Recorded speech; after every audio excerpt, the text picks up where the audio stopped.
Assalamualaikum warahmatullahi wabarakatuh. Semoga semua penonton Anlatif YouTube channel selalu sehat. Salam cerdas, Historia Vitae Magistra. Dalam video ini kita membahas sejarah dekret Presiden tanggal 5 Juli tahun 1959. Silahkan disimak sampai akhir. Jangan lupa subscribe channel ini.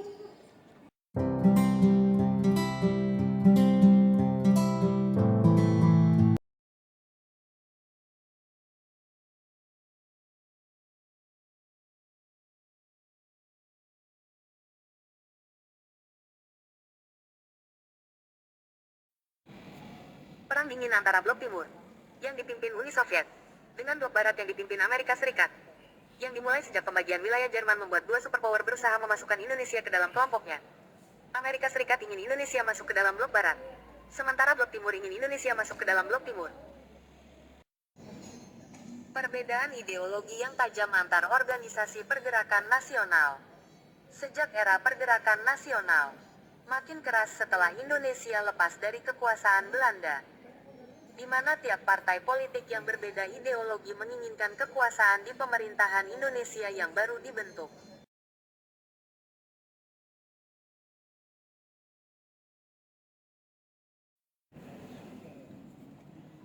Perkembangan PKI yang menguat sejak tahun 1950 dan menjadi sekutu politik Soekarno, menambah konflik politik di Indonesia menjadi panas baik di pusat maupun di daerah. Perkembangan PKI yang menguat sejak tahun 1950 dan menjadi sekutu politik Soekarno, menambah konflik politik di Indonesia menjadi panas baik di pusat maupun di daerah. Kekuasaan menjadi tujuan semua partai politik, membuat semua partai berlomba mendapatkan kekuasaan, dan dengan kekuasaan di tangan mereka ingin menentukan undang-undang yang menguntungkan partai mereka di masa depan dan mencegah partai lawan politik mendapat kekuasaan di pemerintahan. Pemilihan umum 1955 menjadi cermin yang sebenarnya kekuatan politik setiap partai politik. Karena jumlah suara dan kursi yang didapat memberi gambaran dukungan rakyat terhadap partai tersebut. Bila sebelumnya, di awal kemerdekaan, kursi kabinet didasarkan lobi-lobi politik, tetapi setelah pemilihan umum 1955, real berdasar suara rakyat.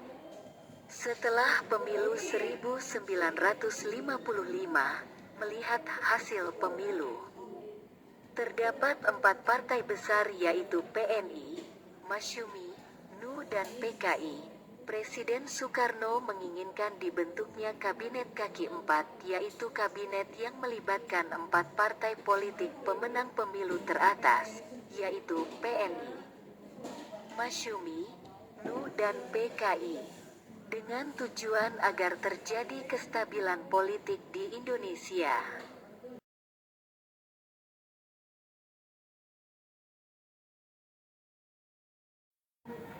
Tetapi konsep Kabinet Kaki 4 ditentang oleh Partai Masyumi dengan alasan ideologi PKI bertentangan dengan ideologi Pancasila. Terbentuknya Kabinet Ali Sastro Amijoyo kedua tidak menyelesaikan konflik politik dan konflik ideologis antar partai politik.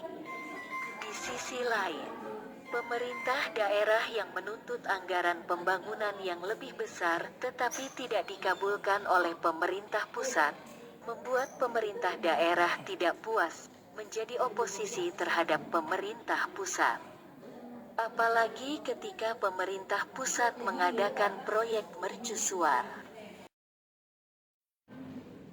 Ketua Umum PNI Suwirjo mengirimkan surat kepada Presiden agar mendekretkan berlakunya kembali UUD 1945 dan membubarkan konstituante. Tidak hanya pemerintahan sipil daerah, tetapi juga para pemimpin militer daerah juga tidak puas. Apalagi setelah PKI banyak menduduki jabatan di pemerintahan pusat dan mulai mengarahkan arah politik Indonesia yang cenderung ke kiri atau berpihak ke blok timur, yaitu poros Jakarta, Moskow, Peking. Sehingga terbentuk beberapa dewan militer di daerah. Pasca pemilu 1955, Konstituante menjadi medan konflik baru, terkait upaya penyusunan UUD baru, sebagai pengganti UUD 1950, yaitu mengenai falsafah negara. Fraksi-fraksi Islam menginginkan dimasukkannya nilai-nilai Islam ke dalam UUD yang sedang dibentuk, tetapi fraksi nasionalis sekuler dan komunis menolak. Sehingga terjadi 3 kali voting tetap tak mencapai quorum yang final. Presiden Soekarno lantas menyampaikan amanat di depan sidang konstituante pada tanggal 22 April tahun 1959 yang isinya menganjurkan untuk kembali ke UUD 45. Pada tanggal 30 Mei tahun 1959 konstituante melaksanakan pemungutan suara. Hasilnya 269 suara menyetujui UUD 1945 dan 199 suara tidak setuju. Pemungutan suara kembali dilakukan pada tanggal 1 dan tanggal 2 Juni tahun 1959. Dari pemungutan suara ini konstituante juga gagal mencapai quorum untuk meredam kemacetan. Pada tanggal 3 Juni tahun 1959 konstituante mengadakan reses, masa perhentian sidang parlemen. Masa istirahat dari kegiatan bersidang, yang kemudian terungkap untuk selamanya. Perkembangan PKI yang menguat sejak tahun 1950 dan menjadi sekutu politik Soekarno, menambah konflik politik di Indonesia menjadi panas baik di pusat maupun di daerah.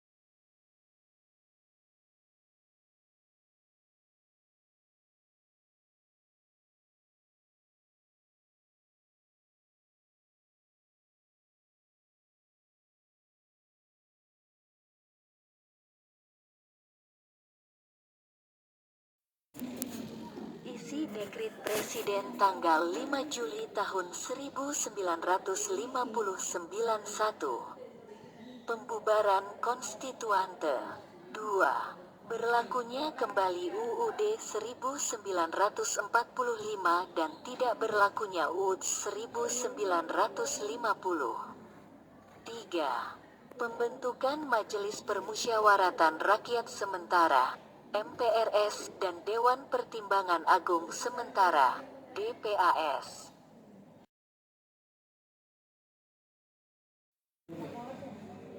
Alasan Soekarno 1. Sistem demokrasi parlementer secara barat tidak sesuai dengan kepribadian Indonesia. Oleh karena itu, harus diganti dengan sistem demokrasi terpimpin. 2.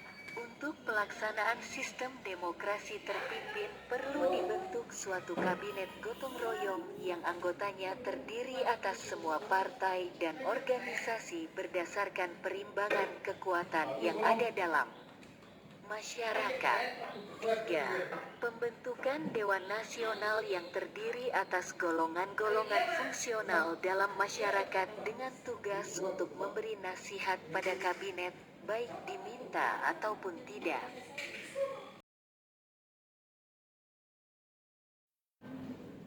Ketua Umum PNI Suwirjo mengirimkan surat kepada Presiden agar mendekretkan berlakunya kembali UUD 1945 dan membubarkan Konstituante. Tidak hanya pemerintahan sipil daerah, Tetapi juga para pemimpin militer daerah juga tidak puas.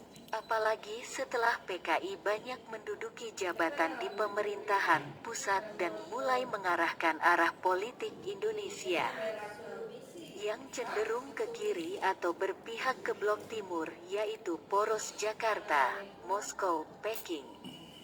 Sehingga terbentuk beberapa dewan militer di daerah.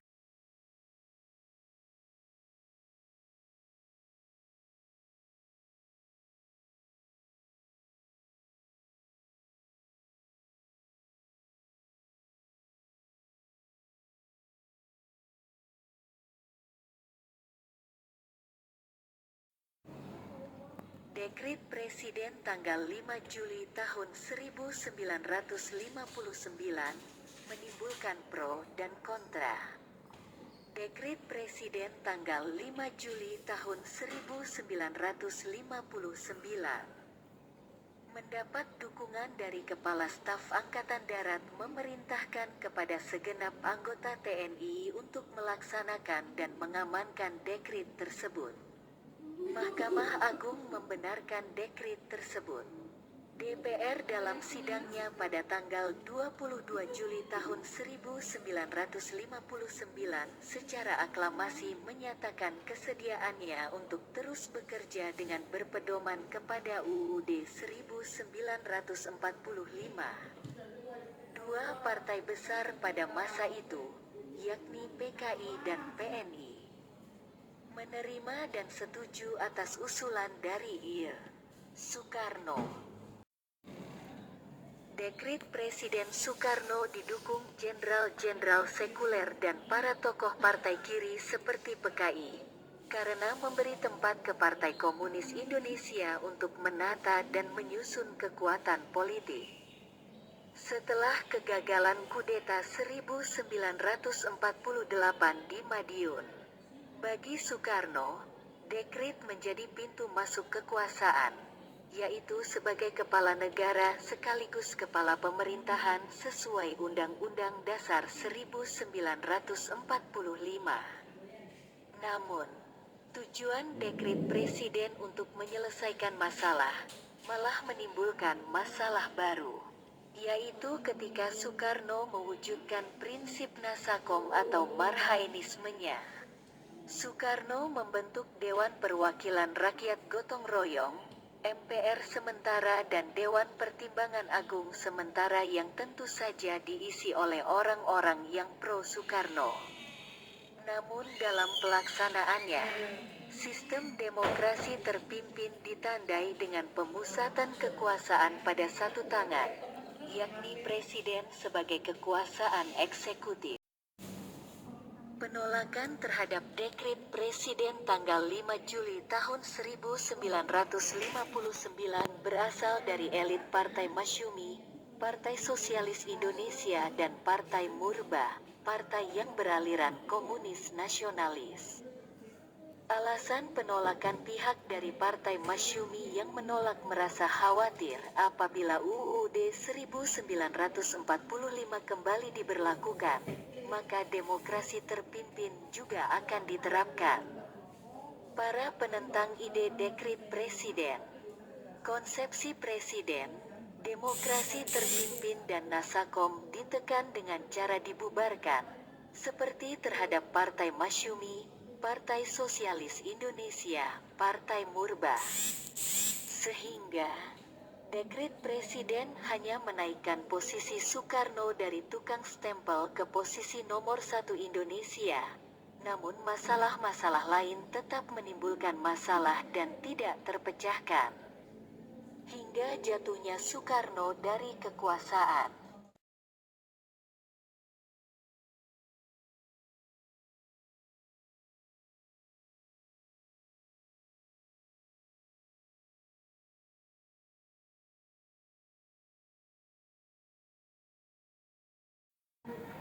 Tetapi konsep kabinet kaki 4 ditentang oleh Partai